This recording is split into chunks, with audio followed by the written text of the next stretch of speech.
I will just get straight to the point. My older sister Bree is a homewrecker. She has become someone I can barely recognize, someone I never imagined I'd feel this much resentment towards. Growing up, we had a typical sibling relationship with its ups and downs, but nothing could have prepared me for the betrayal I felt in recent times. To be blunt, she has done the absolute worst thing any sister could ever do to her own family. This all started when Bree's own marriage crumbled last year. She had been married to her ex-husband Milo for a while, but their relationship hit rock bottom when she discovered he had been cheating on her. And not just with one woman, he had been sleeping with multiple young women from his office. Bree, being the intuitive person she is, had grown suspicious of his behavior for some time. One day, following her gut instincts, she followed him from the office after he said he had to work late. She tracked him to a hotel, and her worst fears were confirmed when she caught him red-handed with his secretary in one of the rooms. The confrontation that followed was explosive, to say the least. Bree completely lost it, as anyone would in such a heartbreaking situation. She shouted at him, threw whatever she could grab, and even slapped the other woman out of pure rage. Milo, shockingly, didn't seem the least bit remorseful. He didn't apologize or try to explain himself. In fact, he didn't even flinch when Bree, in a fit of tears and fury, announced that she wanted a divorce. Instead of showing any regret, Milo was furious at Bree for having caused such a scene in the hotel. Apparently, he frequented that place often and didn't want his reputation tarnished. To make matters worse, Milo kicked her out of their home like she was nothing because they had signed a prenuptial agreement before getting married. Bree had no claim to any of his assets. He knew that she couldn't touch his wealth, and he used that power over her without a shred of compassion.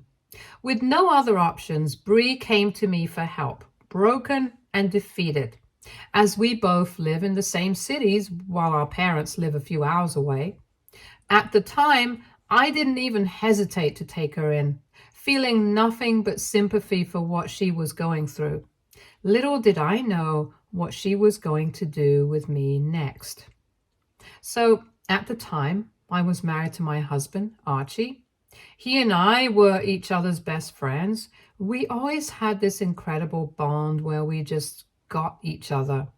We both had fast-paced, career-driven lives, and even though our jobs kept us busy, we always made time for each other. But things changed when Archie suddenly lost his job. His company had to downsize, and he was one of the unlucky ones let go of. It hit him hard. Being the type of person who was always focused on his career, this was the first time he found himself in a situation where he didn't quite know what to do next. Of course, he immediately started applying for jobs at other companies, but the reality of the job market was tough. The offers he received didn't come close to matching the salary he had been making at his previous company. I could see that this was taking a toll on him. Despite the disappointment, Archie wasn't the kind of man who could sit idle. Even though the pay wasn't as good, he accepted a job offer from a solid company just to get back into the workforce. I know it wasn't easy for him to accept a lower paying job after being in a higher position with his new income. I was earning about twice as much as he was, but honestly, I never gave it much thought. I certainly never made my husband feel any less because of it. Our marriage had always been based on mutual respect and equality, not on who was making more. We had bought our house together, and even though we didn't have kids yet, we were managing everything just fine. As long as Archie continued to contribute his share of the bills every month, which he did, without fail, I didn't care whether his paycheck was smaller than mine or not. When Bree moved in with us, my husband Archie took some time to adjust. We're both naturally introverted, and we had always cherished the quiet, intimate space we'd created together. To make things more uncertain, I didn't even know how long Bree would be staying with us. It wasn't clear whether she'd be there for a few weeks or if this would stretch into something longer. However, I wanted to be there for my sister, and Archie understood. In the beginning, Bree was a complete wreck. She was shattered after her marriage fell apart and spent most of her days holed up in the guest room crying. There were days when she refused to get out of bed at all, and honestly, I wasn't sure how to help her. She seemed lost. It was heartbreaking to watch my sister like this, so vulnerable and defeated. I did my best to be there for her, encouraging her to get up, to talk about her feelings, offering a shoulder to cry on whenever she needed it. My parents were also very supportive. They would visit Bree every weekend, and they were grateful that I was there for her during such a difficult and emotionally draining time. It was a slow process. But as days turned into weeks, Bree started feeling a bit more like herself, little by little. She started to join me for my morning runs or come along for late night walks after dinner. Bree even started helping me out around the house, whether it was cooking or running errands, like going to the grocery store. I could see that she was starting to come out of her shell and regain some sense of normalcy, and I was proud of her for that. I think the real trouble truly began when Bree started connecting with a group she found on Facebook, a divorced women's support group. After everything she'd been through, it made sense that she would want to find a community of women who had experienced similar situations. Initially, it seemed like a good thing for her, and she met multiple women who, like her, had been blindsided by their husband's infidelity. Bree would often come home after their weekly meetups, saying how much better she felt after venting to these women. I was genuinely happy that she was making friends and getting out of the house more often, which felt like a healthy step forward. But this group of women, while perhaps supportive in some ways, also spent a lot of time going to clubs and having girls' night out, where they would often get men to buy them drinks or dance with them all night. At first, I believed Bree deserved to have fun after everything she'd been through, but then she started coming home completely drunk out of her wits, almost regularly. She even began bringing strangers into our home to spend the night with her. Sometimes she would not even give me or Archie a heads up, and it would make us feel extremely uncomfortable about the whole situation, as my sister can be incredibly loud. Soon after that, Bree went through a total transformation. She cut her hair short and dyed it blonde, a bold move to maybe just break free from the person she used to be. She also started dressing more provocatively, clothes that were far sexier than anything she had worn before. Again, I didn't judge her for wanting to look her best or trying to feel confident after such a major life upheaval. But what irked me was the way she started dressing inside our home, especially around my husband, Archie. She began walking around in what can only be described as lingerie-like dresses, even while doing everyday things like cooking in the kitchen or doing her laundry. It felt wildly inappropriate, especially considering this was our shared space. And Archie was right there. I remember one time laughing awkwardly and asking her what on earth she was wearing when I could see her innerwear, and she responded confidently that she just felt empowered in her new look. Her behavior outside the house was also becoming more extreme. She'd go out in shorts or skirts that were so short they could have blown up with the slightest breeze, and her tops often left little to the imagination. Her cleavage was constantly on display. I didn't want to be controlling or unsupportive, but it was also important to me that Bree respected the fact that this was our home too. After everything had been building up for some time, I finally decided to sit Bree down for a talk. I wanted to be honest with her, but also kind because my intention wasn't to criticize or shame her. However, Bree completely misinterpreted my intentions. She became furious with me, accusing me of trying to school her on how she should or shouldn't dress. She acted like I was attacking her, and things escalated quickly from there. She went so far as to claim that I was shaming her for her choices and her lifestyle, and to make things worse, she dragged Archie into the conversation. Bree turned to him and directly asked if he agreed with me that her outfits were provocative. Archie didn't say much. He's not the type to get into confrontations, but he did nod, clearly looking embarrassed.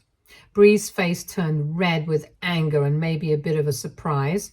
It was obvious she didn't expect him to side with me. She just laughed, looking at us awkwardly, and told me that I was lucky to have a husband who supported me. I just shook my head and smiled at her. Even though we had this conversation, Bree never toned down her outfits. It was like the talk had been in vain. And she continued wearing the same provocative clothes around Archie and me. However, what made things even more unsettling was how her behavior around my husband started to shift. I began noticing how Bree started to actively engage with Archie. She began sitting down with him for breakfast, insisting on chatting with him more often.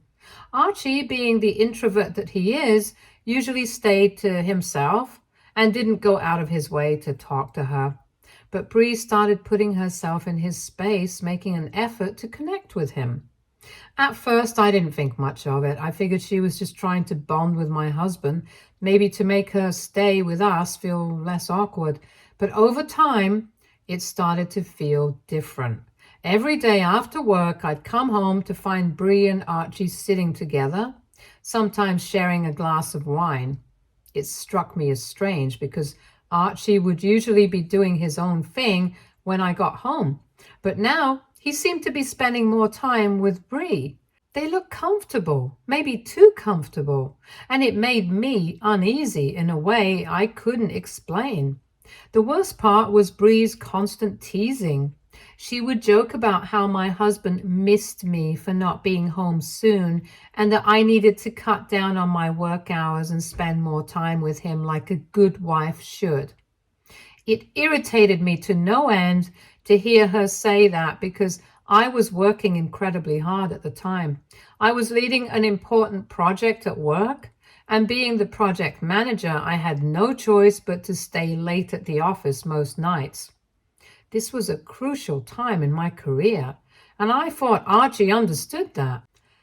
I believed he supported me fully in my efforts, but Bree's comments made me feel self-conscious, like I was somehow failing as a wife by not being at home more. I brushed it off at first, thinking Bree was just being Bree, outspoken and a little too forward with her jokes. But the more I thought about it, the more those words gnawed at me. I began to notice Archie spending more and more time with Bree, to the point where it felt like she was slowly slipping into a role in our marriage that made me uncomfortable.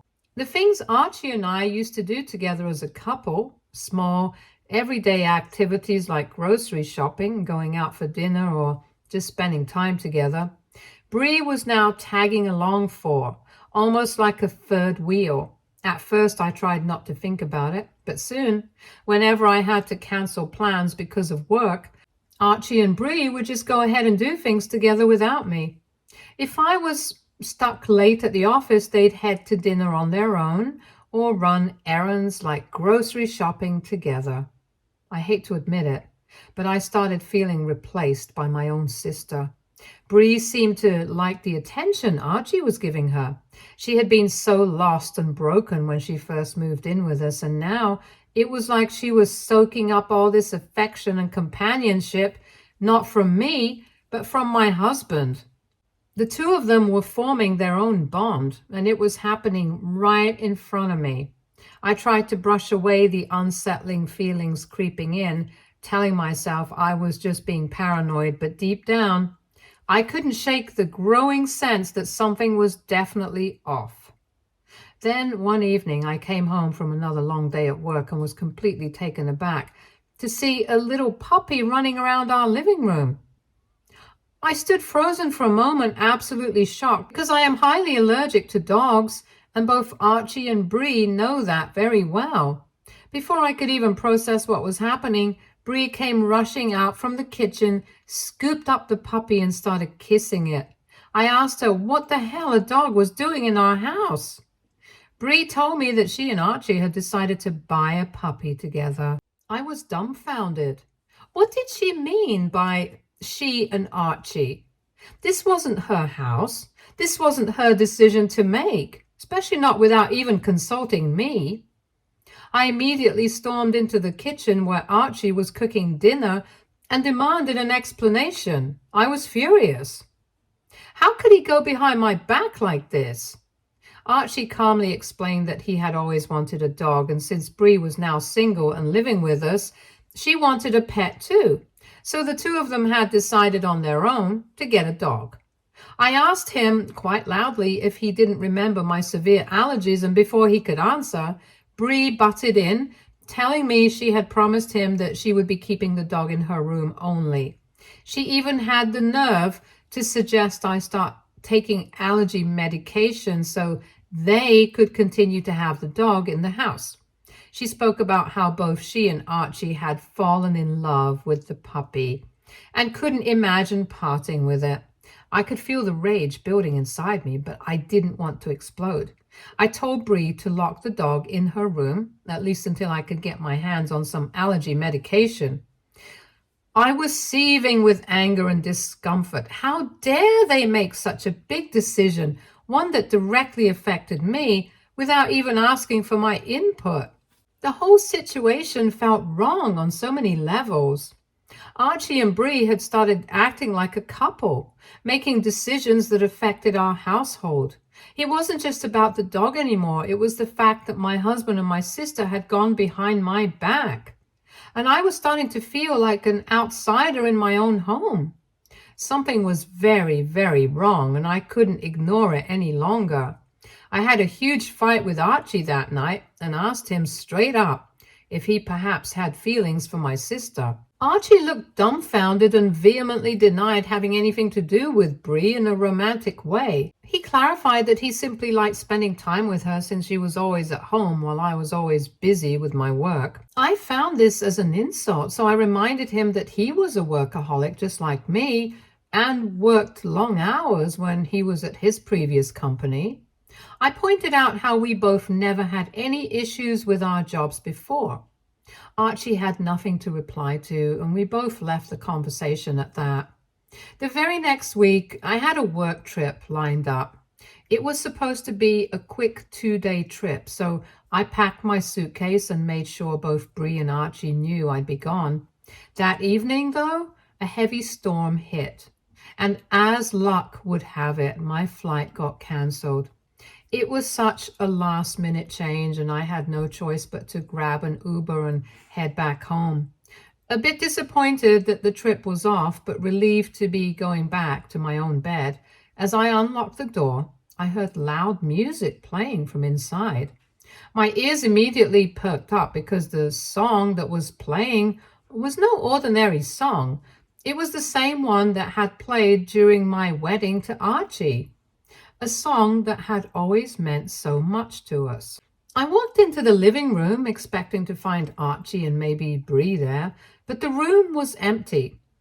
The house felt eerily quiet, save for the music filling the space. I wandered into the kitchen and dining area and spotted 2 plates laid out on the table, the food half eaten, 2 empty wine glasses sitting beside them. My confusion turned into a knot in my stomach as I realized something was terribly wrong. Where were Bree and Archie? Then I heard it. A faint sound from upstairs. I walked up the staircase quietly. When I reached the top of the stairs, I stood outside our bedroom door, hesitating for a split second before turning the handle. The door swung open to reveal Bree, fully naked, on top of Archie in my bed. For a split second, time stood still as I watched both of them do the unspeakable. Then Archie suddenly spotted me and went wide-eyed. He immediately shoved Bree off him and started to put on his pants as he apologized, his words frantic and desperate. But Bree, she didn't say a word. Her face went pale, but what struck me the most was the complete lack of remorse in her eyes. She didn't even flinch. Something inside me snapped, looking at her. I walked right up to her and without thinking I slapped her across the face hard. The sound echoed through the room, but it wasn't enough. I grabbed her by the hair, the rage fueling my strength as I dragged her out of the bedroom and down the stairs, while she stumbled trying to grab at her clothes that were falling off in the process. She tried scratching at my hands, begging me to let her go, but my grip was too strong and I wasn't letting go. She was struggling, but I didn't care. She kept looking back at Archie, screaming for him to help her, but he didn't say a single word. I didn't stop until I had dragged her outside of the house into the pouring rain, half naked. Soaked and humiliated, she stood there. When I looked her dead in the eyes and told her, "You are a homewrecker just like your cheating ex, and homewreckers like you belong on the streets, not in my home." I shoved her to the ground angrily as she started to cry, finally realizing the depth of her actions. She begged me to let her grab a few things, but I was done. I threw her phone out into the rain and told her she could call someone for help if she wanted to, because she wasn't stepping a foot back into my house again. All I felt was anger towards her. The sister I had once known was gone. She had destroyed everything, and as far as I was concerned, I never wanted to see her again. Eventually, Bree called our parents for help, and despite knowing the full extent of what she had done, betraying me by sleeping with my husband, they still came over to rescue her. They helped pack up her things from my place and took her back to their home. They chose to stand by her, offering her shelter and emotional support, as though her actions were somehow forgivable. It made my blood boil. My parents even called me the next day complaining about how Bree had fallen sick because I had made her stand outside in the pouring rain for too long that night. They had the audacity to shift the narrative, almost making it seem like I was the one in the wrong for throwing her out, as if I hadn't caught her in the most despicable act of betrayal. I didn't hold back. I told them in no uncertain terms that I couldn't care less if Bree got sick. I honestly hoped she would, because what she had done to me was unforgivable. She destroyed my marriage, tore apart my trust, and left me with scars that I would carry for the rest of my life. My parents, to my utter disbelief, tried to reason with me. They acknowledged that what Bree did was indeed wrong, but they kept defending her, saying it was very out of character and that she must have been going through a lot mentally after her own divorce to have committed such an act. They reasoned that I should hear her out, but I immediately shut it down. No amount of explanation could excuse the fact that she had slept with Archie in my house after I had rescued her back to health after her own divorce. I was beyond furious with my parents for even trying to bend over backwards to excuse her behavior, as if the circumstances somehow justified her complete lack of morals. I told them that if they continued to support her, then I wanted nothing more to do with them. Meanwhile, I wasted no time in filing for divorce from Archie. He cried, apologized, and he groveled for a second chance, but none of it mattered to me anymore. Whatever feelings I had for him were buried beneath layers of hurt and anger. I could never forgive him for what he had done. 7 months have passed since then, and I have no regrets. I have successfully divorced Archie, and because of his infidelity, I was able to get a significant amount of alimony from him. He never fought me on any of it. In fact, he quietly gave me whatever I wanted. I think he was too consumed by guilt to even argue. We sold the house, split the proceeds, and have gone our separate ways. Now, I live in a cozy apartment on my own, and it feels like a fresh start. If you had asked me just a year ago if I would ever divorce Archie, I would have laughed and said no. I thought we had a solid marriage, one built on mutual respect and trust. But that was clearly an illusion, because that loser decided to sleep with my own sister. As painful as it was to go through, I'm glad I caught them when I did. I'm happy that I didn't waste any more time in that pathetic marriage and have rebuilt and moved forward in my life. Yesterday, I received an unexpected phone call from my parents. The first time they've reached out to me in months. They haven't really apologized or made any real effort to acknowledge what had happened with Bree and Archie, so hearing from them out of the blue already felt suspicious. My parents informed me how Bree has been so heavily depressed since the incident that she has resorted to stealing as a way to cope with herself. I was taken aback and asked them what they meant by that.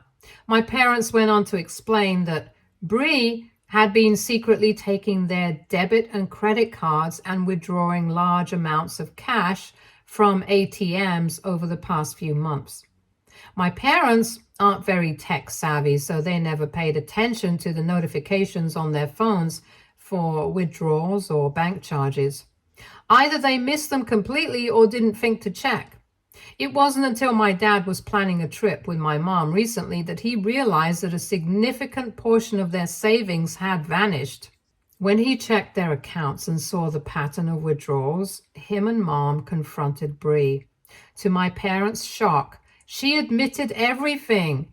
She told them how she hated herself after what she had done to me and couldn't live with herself anymore.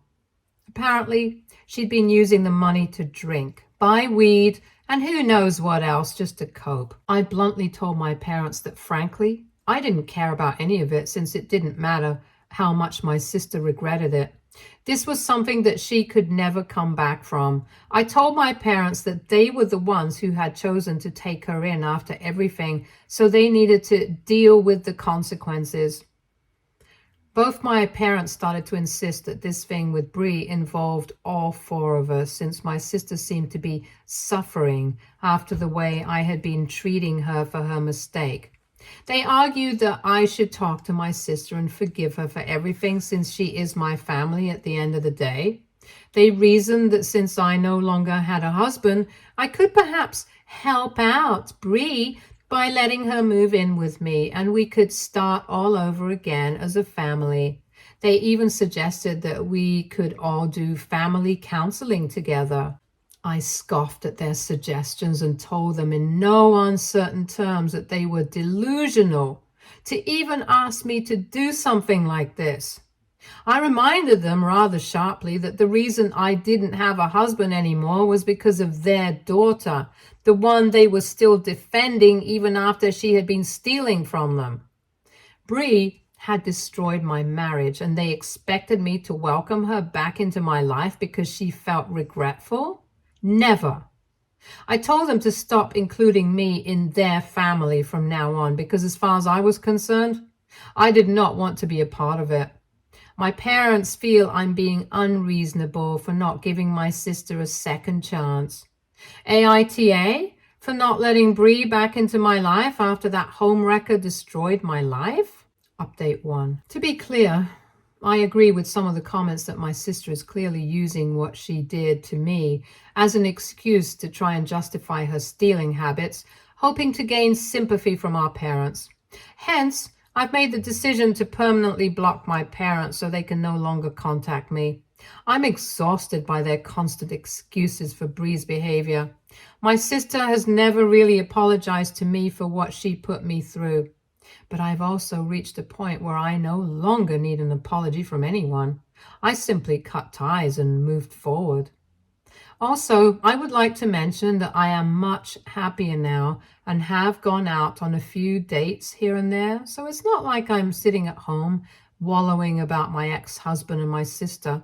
They made their choices. I'm just relieved to be out of their lives. Honestly, neither of them deserve someone like me. Update 2. Bree called me from an unknown number last night. Turns out she stole our parents' credit card again to withdraw cash behind their backs. My dad was furious and demanded that she pack her bags and leave his house immediately. She called me from a friend's place, begging for my address so that she could stay with me temporarily for a few days. I laughed at her and reminded her that if she ever showed up at my door, I'd make sure she regretted it. I told her I was glad she was homeless and that her ex had cheated on her because she had always been such a loser. I know those words must have stung, but I'm just so pissed at her. I am confident she won't have the nerve to reach out to me ever again. Update 3. It seems 8 months have passed since my last update. A lot has happened since then, so I wanted to keep you updated. First, my parents sent me an email apologizing for their blind support of Bree. They said they felt really bad for her back then since she had gone through such a horrible divorce with her ex. They admitted that they should have never supported her for what she did to me. In the email, they also mentioned how Bree had been caught shoplifting and had to spend the night in jail. She had begged our parents to bail her out. Since this was her first offense, she got off with community service. However, she had finally come clean to them about her frequent substance abuse, so they had no choice but to admit her to rehab, hoping for her to recover. They have asked me to unblock them so they can talk to me about this further. However, I've chosen not to respond to their email and will continue to keep my distance. On a brighter note, I've been dating a guy named Harry for the past 2 months. Our relationship is still new, but I'm really happy with him. Despite everything that's happened, I'm choosing to focus on the positive changes in my life and looking forward to the future. I'm hoping this will be my final update. Take care. Stay tuned for more stories from our girl relationships.